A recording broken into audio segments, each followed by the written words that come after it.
Selama ini, dunia mengenal Indonesia sebagai negara dengan populasi Muslim terbesar di dunia. Namun, di balik identitas demografis tersebut, Indonesia menyimpan satu nilai luhur yang seringkali luput dari sorotan internasional, toleransi yang hidup dalam keseharian. Nilai ini bukan hanya tercantum dalam buku pelajaran atau pidato resmi, tetapi benar-benar hadir dalam wajah masyarakat, dalam interaksi antar individu, dan bahkan dalam arsitektur kota. Inilah yang membuat sejumlah wisatawan asing benar-benar terkagum-kagum saat datang langsung ke tanah air.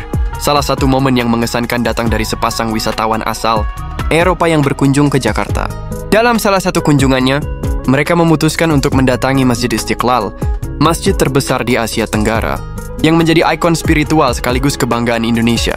Setibanya di sana, mereka terpesona oleh kemegahan arsitekturnya, pilar-pilar raksasa yang menopang kubah megah, suasana yang hening dan penuh khidmat, serta keramahan para jemaah yang mereka temui. Namun kekaguman mereka mencapai puncaknya saat menyadari bahwa hanya berjarak puluhan meter dari tempat mereka berdiri pula sebuah bangunan ikonik lainnya, Gereja Katedral Jakarta. Dua rumah ibadah besar dari dua agama yang berbeda, berdiri berdampingan, tanpa pagar tinggi atau sekat yang mencolok. Alicia menyebutnya sebagai simbol yang menggetarkan hati, sementara ia mengatakan bahwa momen itu membuatnya merevisi banyak sekali persepsi tentang dunia Islam. Kami tak pernah melihat ini di negara kami. Ini bukan sekadar arsitektur, ini pernyataan tentang hidup berdampingan, kata mereka dalam vlog yang kini viral di media sosial. Fenomena Istiqlal Katedral bukan satu-satunya contoh. Di banyak daerah di Indonesia, rumah ibadah dari berbagai agama bisa ditemukan saling berdekatan. Masjid, gereja, pura, vihara, tak hanya secara fisik berdampingan, tetapi juga dalam praktik sosial. Masyarakat saling menjaga, saling menghormati hari besar keagamaan masing-masing, bahkan ikut serta dalam kegiatan gotong royong lintas iman. Toleransi di Indonesia bukan berarti tanpa tantangan. Sejarah mencatat ada peristiwa-peristiwa yang menodai nilai ini. Namun di balik itu, tetap ada upaya luar biasa dari masyarakat sipil, tokoh agama, dan pemerintah untuk terus memperkuat semangat kebersamaan. Each one of these little red boxes is for one person and it faces towards Mecca this way. There's a lot to learn about the Islam religion, Muslims, and I don't know a lot at all, but I do know that they always pray towards Mecca, which is in Saudi Arabia. Yeah. This is a beautiful background. Wow. Wow, you're not kidding. That's gorgeous. Wow. Please take a picture. Yes. Yeah, thank you. And there is Jakarta Cathedral, the Catholic Church, so close with this mosque. This is a symbol of harmony in religion. Oh, We have no gate, we are always open each other. This is a symbol of peace that's beautiful. in here. That's beautiful. Okay, thank you so much for coming. Nice to meet you. Nice to meet you. This Thank is the you. last spot. Gosh, it's so quick, but just so beautiful, so generous of them to fit us in. I can't say it enough times. Such lovely people. I just want to hop on here and say something, man. My whole life has changed in the last week I've been here in Indonesia. The people here are so kind, so humble. Everybody is so respectful, and as a foreigner, you just walk around and you feel, man, so comfortable. You don't feel like you got to worry about absolutely anything, and that right there is beautiful. Right now, I'm actually staying in the Chinatown area of the city, and this place is gorgeous, man. It has a lot of history. Right now, it's a little dead, but it gets pretty crazy, and man, I kind of love the crazy. You know, you kind of need crazy in your life, and Jakarta is that perfect balance between being able to find a nice quiet area and just being in a very crazy environment that gets your blood pumping, the energy flowing.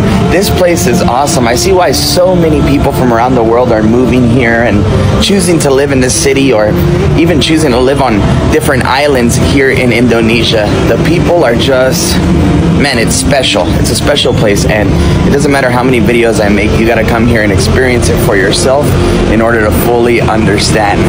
Bagi banyak wisatawan asing, hal ini menjadi kejutan yang menyentuh. Pasalnya, di dunia barat, narasi dominan tentang Islam seringkali dibentuk oleh media yang menyoroti ekstremisme dan kekerasan. Tak heran, banyak dari mereka datang ke Indonesia dengan harapan yang rendah dan pulang dengan hati yang penuh. Kisah serupa juga datang dari wisatawan asal Australia yang menghabiskan waktu beberapa minggu di Yogyakarta dan Bali. Dalam unggahan videonya, ia mengaku awalnya merasa khawatir datang ke negara dengan mayoritas Muslim karena stigma yang terbentuk di negaranya. Namun semua itu sirna begitu ia tiba. Orang-orang menyapa saya dengan senyum, Mereka menolong saya tanpa pamrih. Bahkan ada yang menawarkan makanan khas saat saya duduk di taman, katanya. Saya baru benar-benar percaya bahwa Islam itu cinta damai dan terbuka. Justru di Indonesia. Bahkan menyebut bahwa atmosfer di Indonesia membuatnya merinding bukan karena takut, tetapi karena terharu. Ia tidak menyangka bahwa keberagaman yang selama ini dianggap rapuh bisa justru menjadi kekuatan besar dalam menciptakan suasana yang tentram. Apa yang dirasakan bule tersebut tidak bisa dilepaskan dari satu karakteristik lain yang sangat kuat di masyarakat Indonesia, keramahan. Sikap ini bukan hanya basa-basi sopan, tetapi telah menjadi bagian dari budaya turun-temurun di berbagai daerah. Dari Aceh sampai Papua, senyum tulus dan sapaan hangat adalah bagian dari kehidupan sehari-hari. Dalam banyak survei internasional, Indonesia kerap masuk dalam daftar negara paling ramah di dunia. Sebuah laporan dari Internations menyebutkan bahwa 9 dari 10 ekspatriat merasa sangat diterima oleh masyarakat lokal di Indonesia, lebih tinggi dari rata-rata global. Keramahan ini menjadi jembatan yang memperkuat toleransi. Ketika orang-orang merasa diterima, mereka lebih mudah membuka diri terhadap perbedaan. Ketika warga lokal menyambut dengan tangan terbuka, wisatawan pun merasa aman untuk mengeksplorasi dan belajar. Tentu tidak semua sisi Indonesia sempurna. Masih ada pekerjaan rumah besar dalam mewujudkan toleransi penuh di seluruh pelosok negeri.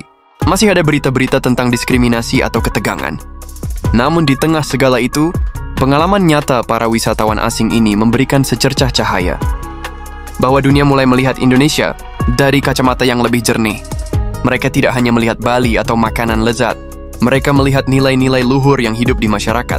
Mereka menyaksikan bahwa Islam bisa berjalan selaras dengan pluralisme, bahwa perbedaan tidak harus menjadi ancaman, bahwa kedamaian bisa dibangun di tengah keberagaman, dan di zaman ketika polarisasi identitas semakin menguat di banyak belahan dunia, Indonesia justru memberi contoh bahwa harmoni bukan mimpi yang mustahil. Tapi tentu, semua itu harus dijaga, dirawat, dan diwariskan kepada generasi berikutnya. Indonesia bukan hanya tentang gunung dan pantai, bukan hanya tentang rendang dan batik, tapi juga tentang jiwa yang besar dalam menerima perbedaan, tentang keberanian untuk hidup berdampingan meski berbeda keyakinan. Mungkin dari sekian banyak wisatawan asing yang jatuh hati pada Indonesia karena toleransinya, tapi suara mereka adalah pengingat penting bagi kita semua bahwa dunia sedang melihat, dan kita punya kesempatan besar untuk menunjukkan bahwa keindahan Indonesia bukan hanya di alamnya, tetapi di hatinya. Bagaimana menurut kalian? Tulis di komentar.